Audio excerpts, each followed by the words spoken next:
हो, खूप. पहिलं तर आम्हाला शासनाच्या कुठल्याच योजना मिळत नव्हत्या आणि शासन म्हणजे काय तेच महत्वाचं आम्हाला माहित नव्हतं. कारण आम्ही घरात होतो, आम्हाला कधी या महिलांना पुढेच आणलं नाही. रणजित दादांनी आम्हाला प्रत्येक गोष्टीत पुढे आणलं.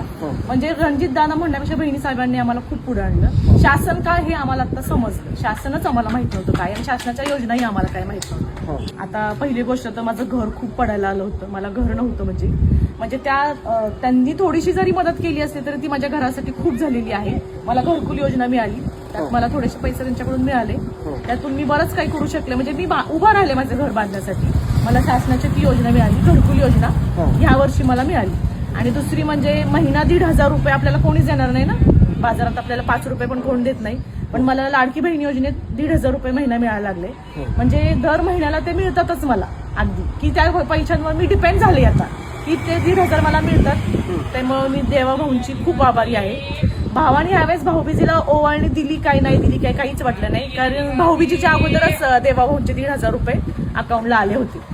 त्याच्यामुळे देवाभाऊंचे 1,500साठी नाही, पण त्यांनी जे आमच्यासाठी योजना आखली त्यासाठी त्यांचे खूप धन्यवाद.